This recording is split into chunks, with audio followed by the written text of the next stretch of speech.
Let's talk about this one. Convert the following in polar form. There are two parts of this question. 1 plus 7i upon 2 minus I whole square. What do you mean by polar form? Polar form of any complex number. You may recall, polar form of any complex number z is r cos theta plus I sin theta, where r is actually the modulus of z and theta is actually the argument of z, represented as this argz, and theta belongs to minus pi comma pi in this interval, right? Principal value of the argument lies in this particular interval. That's what we are aware of, right? Now let's try to attempt the first part and the second part. First we'll have to simplify them, right? First we have to simplify them because converting in this form is easy from the Cartesian form. Now what is the Cartesian form? There is a Cartesian form also. What is the Cartesian form? Cartesian form is z equal to x plus I y.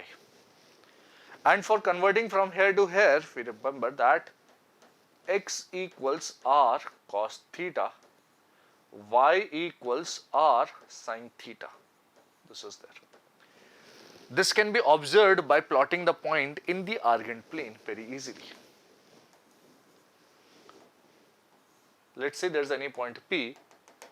Its location can be represented by x comma y, or it can also be represented by r comma theta in terms of polar coordinates. This is 90 degree, this distance, this length, this particular length would be x, this would be y, and this here would be r, this angle would be theta. So for reaching point P, what you can do is you can move along the real axis a distance x and along the imaginary axis a distance y, you will reach P. Or you could move in another direction at an angle theta with the positive axis. You can move a distance r along that ray. Okay.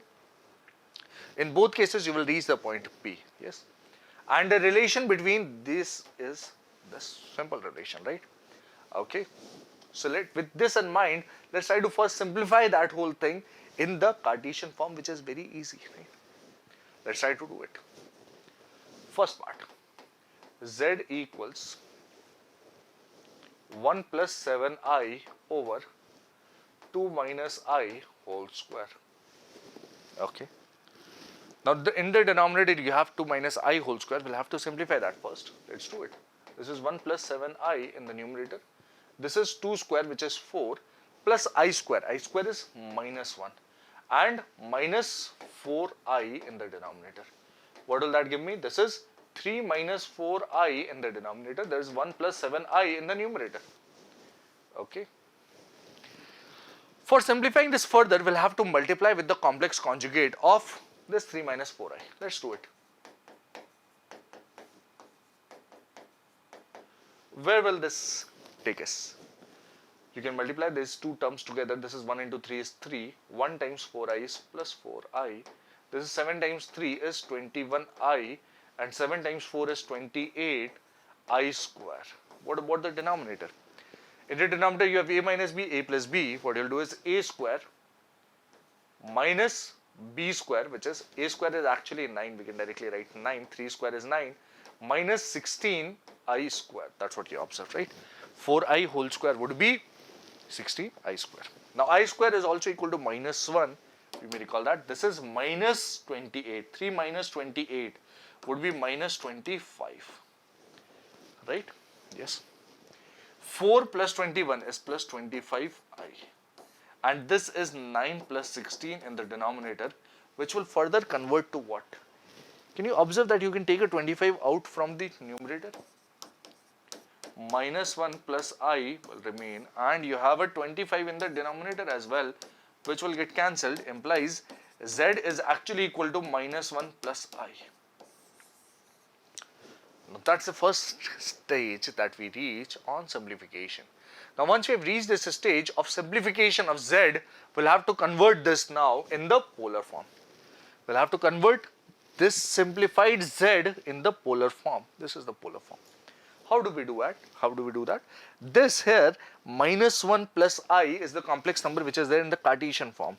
Now, x is equal to r cos theta, y is equal to r sin theta. So, let r cos theta is equal to x. X is -1, you can clearly observe over there. This is a real part, and r sin theta is equal to 1. On squaring and adding, therefore r can be easily obtained. R can be easily obtained by simply, as you can clearly observe, r can be easily obtained by squaring and adding these terms. R square cos square theta, r square sin square theta. Add them together. What you get is r square, which is -1 square plus 1 square. Right? Let's do that. This is under root of -1 square 1 plus 1, which gives me r is equal to root 2. R comes out to be square root of 2. Once we have found r, the next thing that we are supposed to do is find theta. Okay, how do we find theta? We'll find theta, but let me get rid of this particular portion over here. This particular portion over here, right? You're solving the first part? Yes, first part. Continued. From here, we'll move there, okay? So once we have r, therefore cos theta is equal to -1 upon r, which is -1 by root 2, and sin theta is equal to 1 over root 2, as you can observe over here. Sin theta is positive, cos theta is negative, means theta lies in the second quadrant. Theta lies in the second quadrant, and seeing the angles, can you observe that? Seeing the angles, you can observe theta lies in this quadrant, and this particular angle over here is supposed to be, seeing the angles, you can observe this is pi by 4. But theta, as you all know, is measured from the positive x-axis in this direction. So theta would be pi minus pi by 4.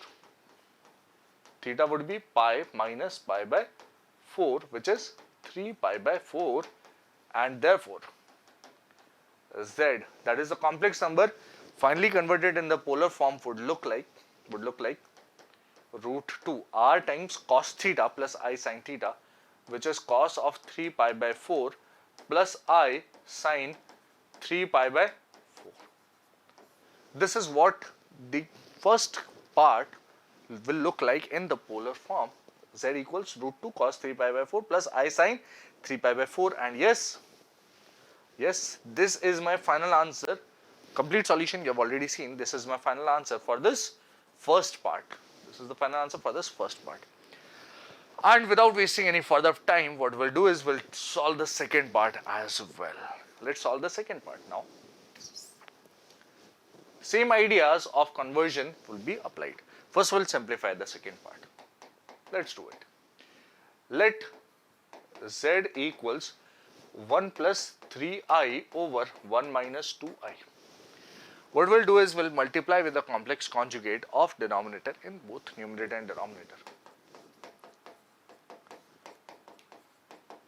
On multiplying, what you get in the numerator is 1 plus 2i plus 3i plus 6i square.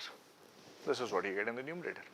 Denominator will be giving me 1 square minus 2i whole square, which is minus 4i square. This will give me minus 6 plus 1 would be minus 5 plus 5i whole divided by, this is 1 plus 4. This will convert to, let's take a 5 common from here, minus 1 plus I over 5, and on cancelling these I get minus 1 plus I. Oh wow! The z that we obtained in the first part and the z that we obtained in the second part are exactly same. They've just been written differently. Represented differently, but they are actually the same z, and for this z also r would be equal to square root of minus 1 square plus 1 square, which is square root of 2. Okay, and r cos theta equals minus 1, r sin theta equals 1 implies r cos theta is x, that is minus 1, r sin theta is y, which is 1, implies cos theta is minus 1 by root 2, sin theta is 1 by root 2. That's what you can observe, yes. Cos theta is this, sin theta is this, implying theta is pi minus pi by 4, or you can say this is 3 pi by 4. Once you are aware of this much, then we can simply write, therefore, z equals root 2 cos 3 pi by 4 plus I sin 3 pi by 4, which is my final polar form of this complex number as asked in the given question.